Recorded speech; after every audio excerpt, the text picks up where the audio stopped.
Hello guys, how are you all? Friends, as we all know, Union Bank has released 1500 posts for LBO. What is LBO? That is Local Bank Officer. And the form filling process has been started from today. So Knowledgist is here with banking and financial awareness class so that you can start your preparation from day one. And in today's video also, we will discuss top MCQs of May month.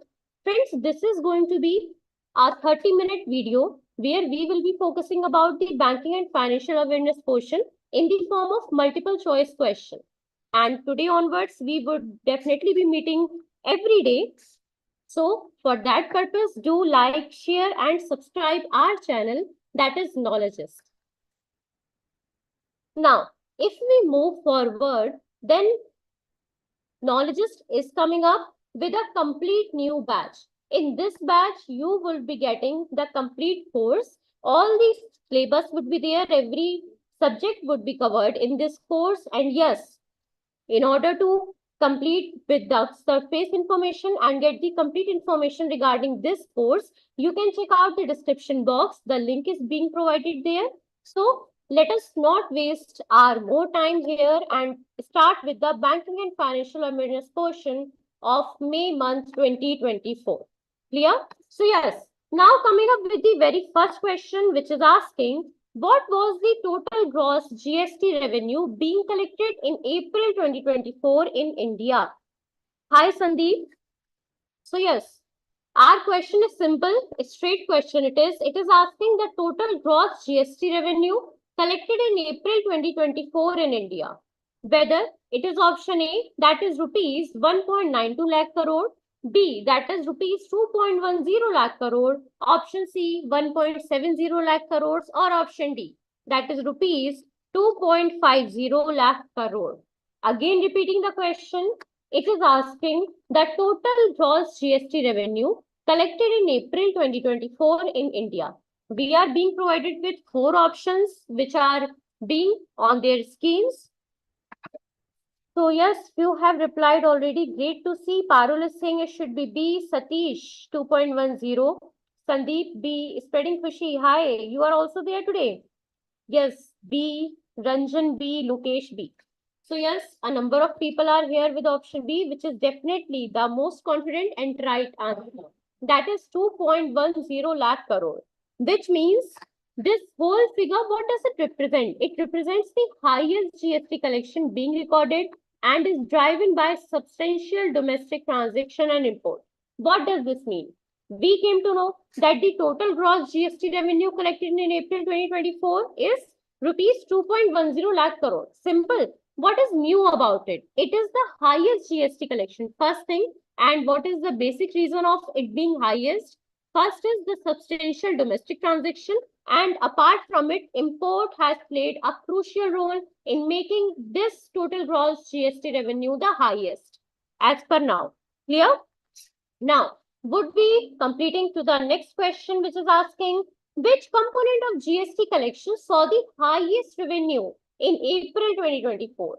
Whether it is central GST, which is CGST, state GST, integrated GST, or option D, that is cess. What is it going to be, friends? It is simply asking the name of that component of GST collection which saw the highest revenue in April 2024. Whether it is central, state, integrated, or cess. Ranjan has already replied with C. Okay, a number of C's. Anyone else? Would be giving you all 5 seconds. Go through the question, the answers, the options which are being provided. Sandeep C, Parul, Ranjan, everyone is saying it should be C. Spreading Khushi. Okay. So yes, this time the correct option would be, friends, integrated GST, which means IGST had the highest revenue and it was of rupees 99,623 crore in April 2024. It also includes amount of rupees 37,826 crore from imported goods, which makes it the component with the highest collection. Get my point? Now, what do we mean by integrated GST? Anyone is having any idea? What is integrated GST? See, if we talk about IGST or integrated GST, then it is a type of indirect tax that is levied on the interstate supply. What is it? It is a type of indirect tax that is levied on the interstate supply. Whenever there is some kind of interstate supply of goods and services, then it comes under which form of GST? It comes under IGST, that is integrated GST. Within India, of course, we are talking here. Clear? IGST, who is the collector? If we talk about IGST is being collected by the central government. Okay? And the revenue, the whole revenue of IGST is shared between both. That is the central and state governments. Clear it is? Now, is anyone is having any kind of query, any question, something to ask? Okay, yeah, very good. Mari is saying correct. It's state to state. Okay, so yes, as no one is having any query, so coming to the next question, what is the RBI's updated guidance note on operational risk management and operational resilience primarily aiming or primarily aim to enhance? It is simply asking the updated guidelines which are being driven by RBI. The name is Guidance Note on Operational Risk Management and Operational Resilience. What is the aim? What is it aiming to be enhanced? So whether it is talking about interest rate stability, credit allocation efficiency, operational resilience, or investment strategies. Anyone else is having any idea? You have already replied. Great. It is simply asking if we talk about RBI's updated guidance note, both on the operational risk management and also on the resilience, operational resilience. Then what is the thing which is being primarily focused here? What is the basic aim? So Niladri, Ranjan, Prince, Spreading Kushi, Vikas, Peli, everyone is with operational resilience. Let us check. Yes, it is the correct option. That is option C, operational resilience. So these updated guidance note, these focus on enhancing the operational resilience, particularly in the face of technological and geopolitical threats. If there are any kind of technological or any kind of geopolitical threats, and also to ensure continuous operations during disruptions. Clear? Now, see, resilient, everyone must be knowing what do we mean by resilient, resilience. Clear? So yes, next question is asking, according to the RBI's updated guidance, which model is highlighted for operational risk management? Second part of the previous question, we can call it. It is asking, if we go through these RBI's updated guidance, then what is the name of that model which is being highlighted for operational risk management? Whether it is balanced scorecard, four corners model, three lines of defense model, or SWOT, that is SWOT analysis model. What is it? Is anyone having any idea? Hi, Koti. What is it? Giving you 5 seconds, go through the question, the options being provided, and come up with the exact name. What is the name of that model which is highlighted for this operational risk management? Okay, Prince Kumar is saying it should be D. Others, are others having any opinion? Vikas Teli is saying C. A number of people, a number of friends of mine are just obsessed with like C, D, A. I don't know why it is so, but yeah, no issues. At least you are replying. Lalit Pal is saying it should be option C. Okay. Ravi Nayak, C. So yes, this time it is going to be option C, which means 3 lines of defense model. See, why do we call it as 3 lines of defense model? If we talk about it in detail, okay, then it describes 3 phases. First, it talks about the structured approach with the business units. These new models, these new guidelines are being focusing upon the business units.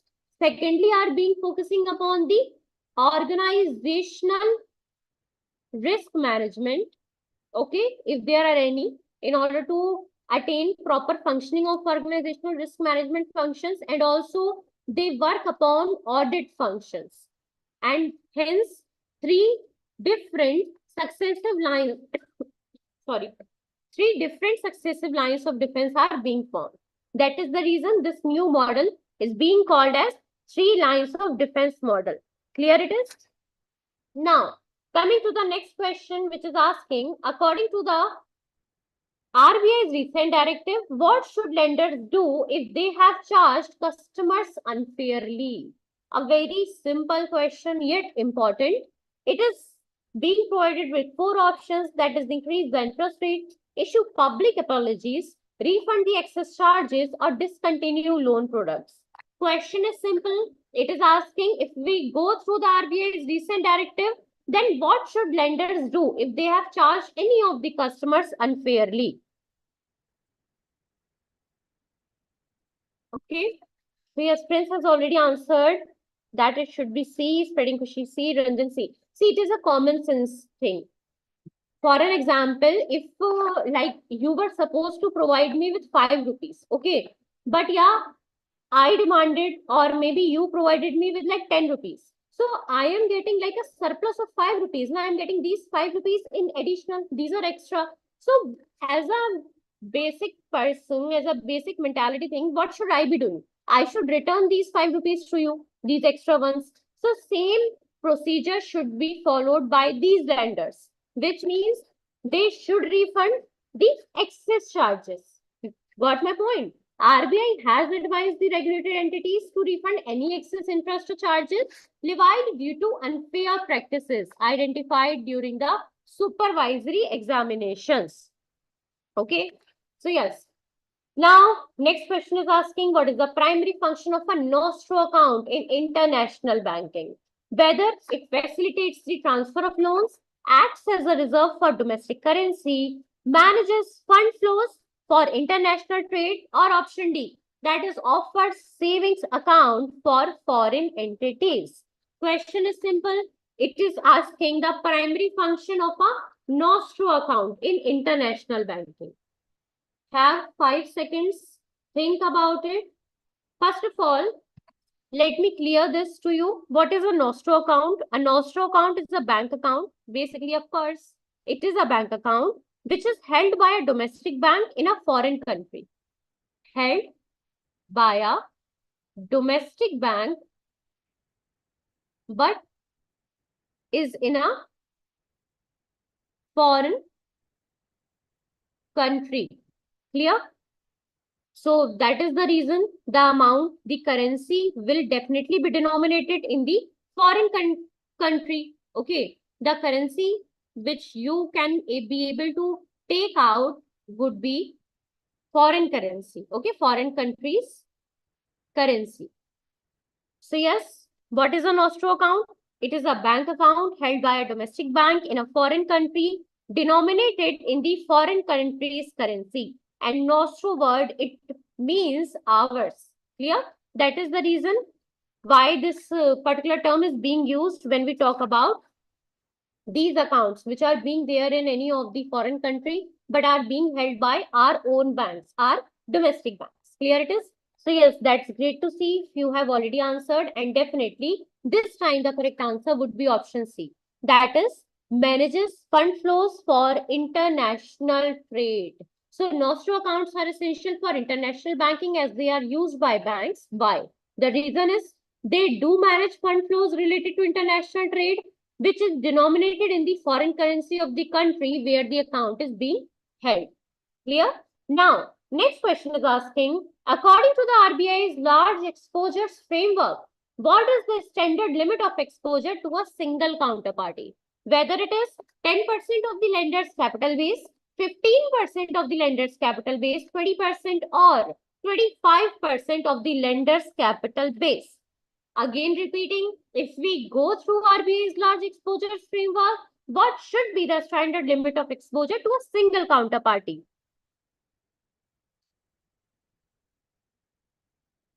Okay.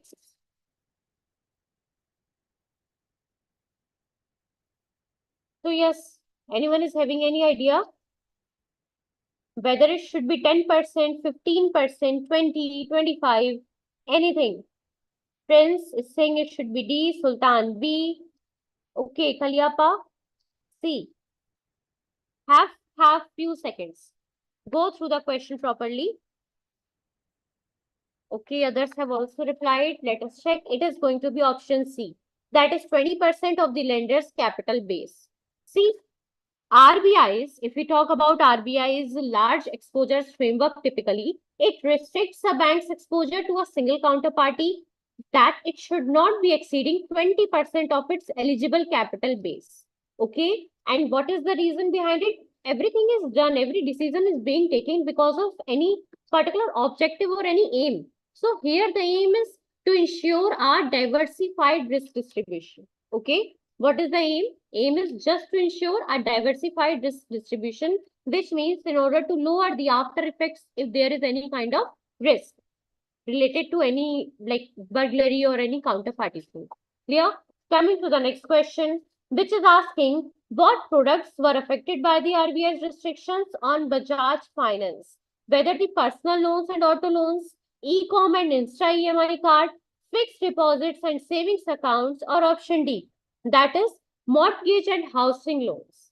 Again, it is simply asking the products which were being affected by the RBI's restrictions on Bajaj Finance, whether it is option A, B, C, or D. Take your time, go through the question properly. What should be the product? Okay, Kalapa is saying it should be B. Okay, C. Anyone else?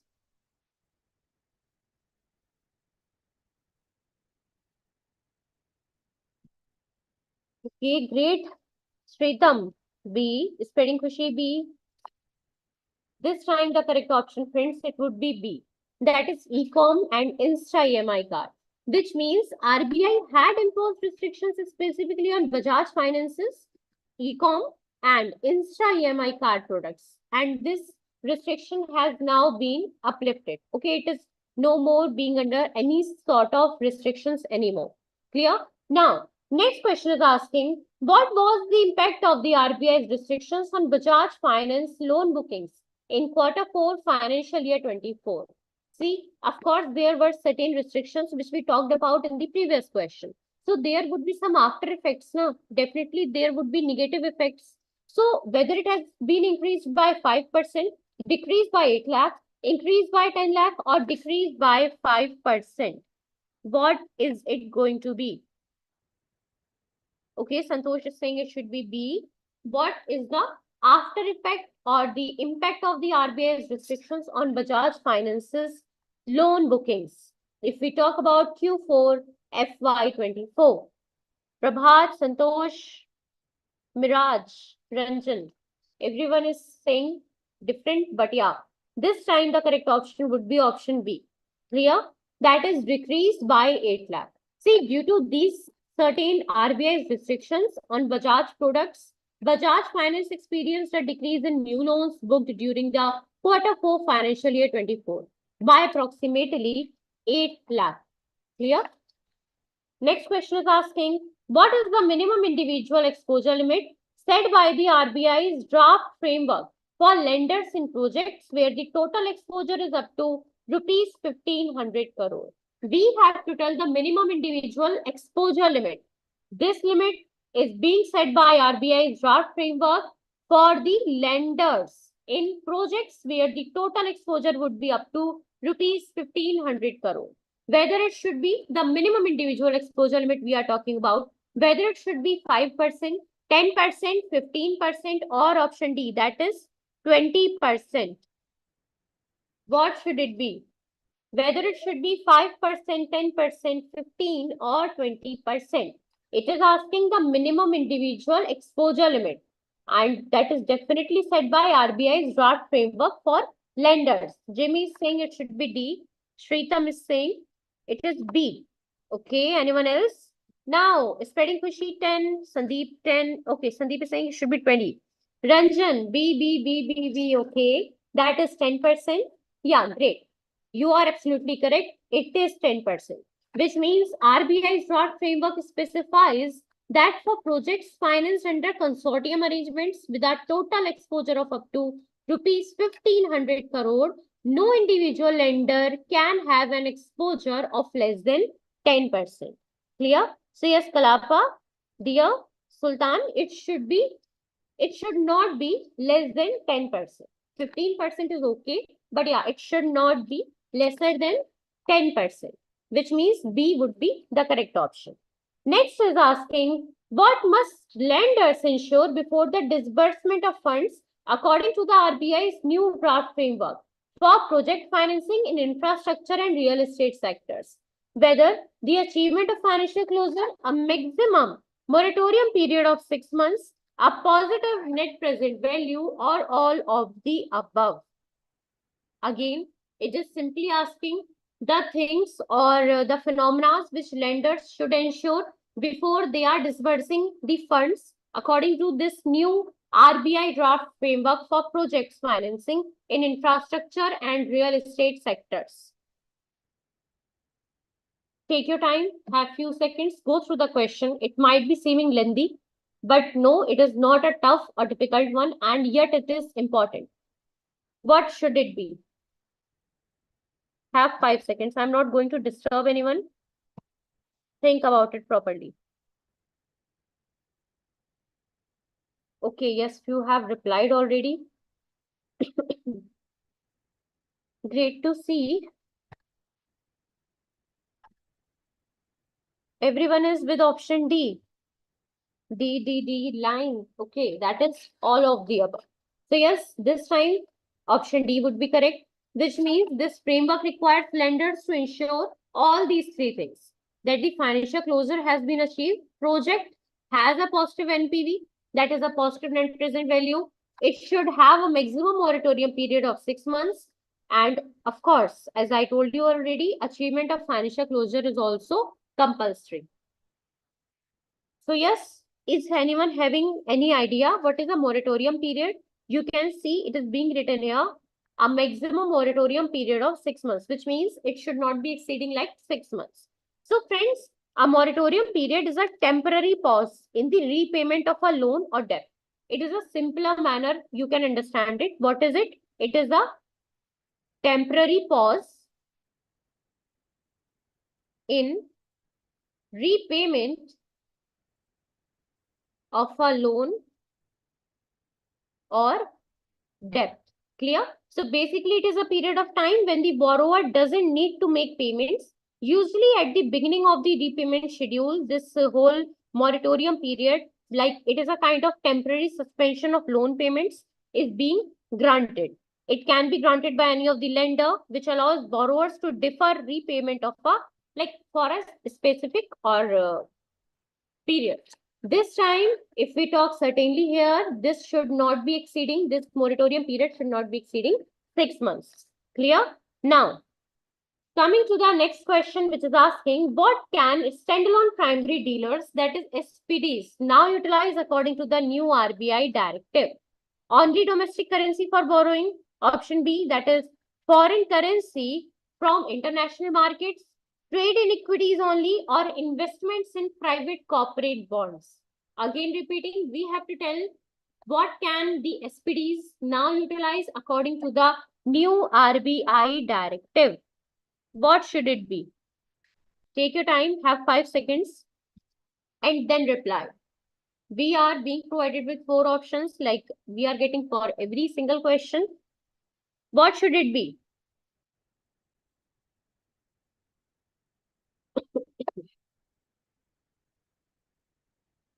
What should it be, guys?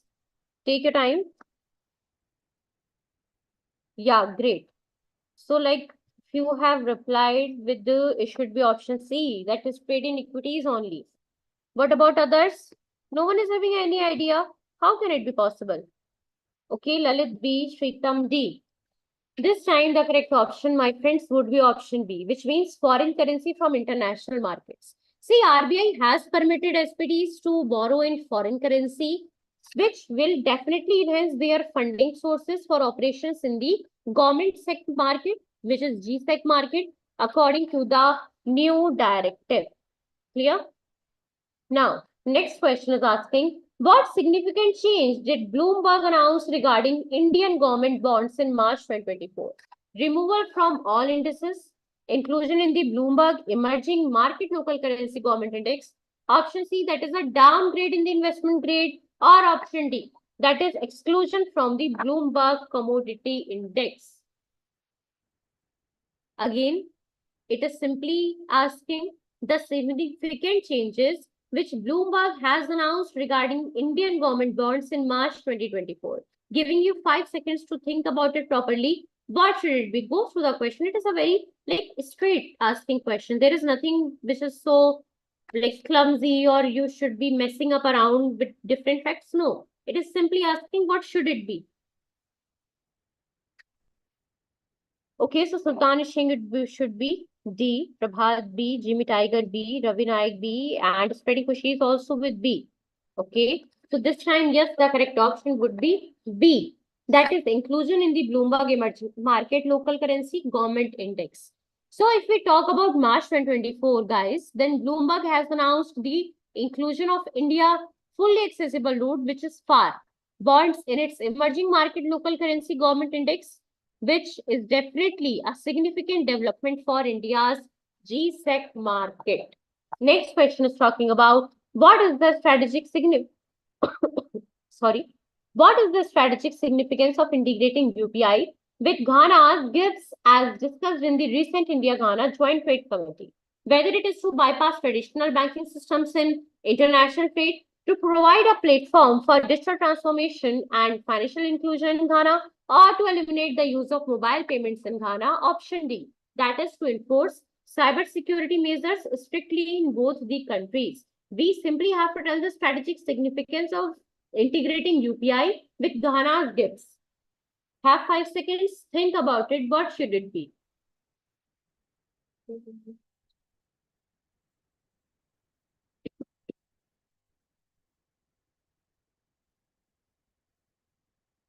Okay, so I don't remember the name, but one of my friend was asking previously, if I'm not wrong, that is there any interest in between the moratorium period? Like you must be remembering, we talked about what is the moratorium period. So yes, my friend, interest continues. Even if you are going through this moratorium period, interest continues to accumulate during a moratorium period also. Even though you are not supposed to pay it at that certain time because you are not paying it. Okay. But yeah, it continues to be accumulate. Is it clear? Okay, if you have answered for this particular question, B, D, Venkatesh is Sandeep B, Ranjan B. Okay. So yes, this time, my friends, the correct option would be option B, which is to provide a platform for digital transformation and financial inclusion in Ghana. Clear? So yes, the strategic significance of integrating UPI with Ghana's GIFs, which is being discussed in the recent India-Ghana Joint Trade Committee, is simply to provide a platform for digital transformation and financial inclusion in Ghana. Next question is talking about considering the discussions on a local currency settlement system between India and Ghana, what could be a potential outcome of such an implementation? Whether decrease in bilateral trade due to complex currency regulations, reduction in trade barriers, and cost savings on currency exchange. Option C, that is increased resilience on third-party countries for trade settlement, or option D, which is complete phase out of the local currencies in favor of a unified digital currency. Go through the question. It is asking if we talk about this discussion on a local currency settlement system between India and Ghana, then what could be a potential outcome of any kind of such implementation if there is any such implementation being provided?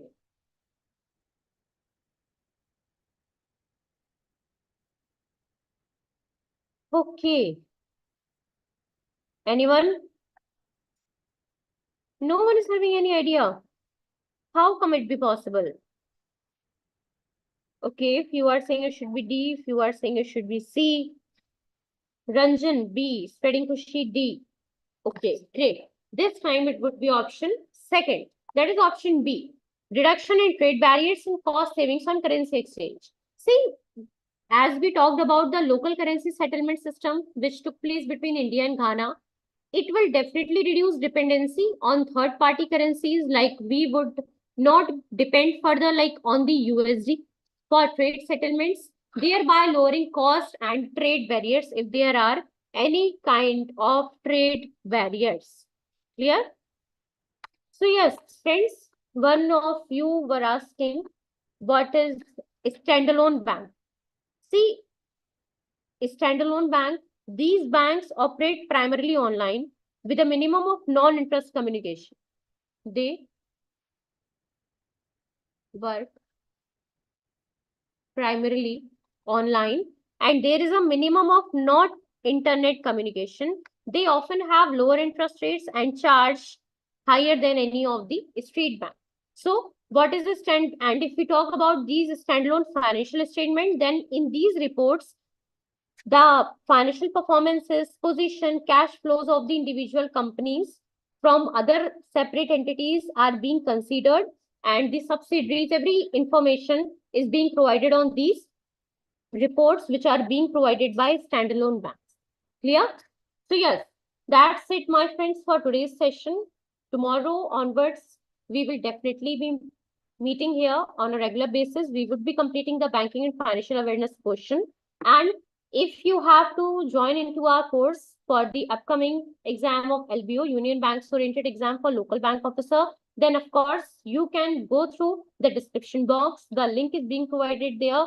Till then, have a nice further time. You all study hard, work smart, and signing off, Pragya this side.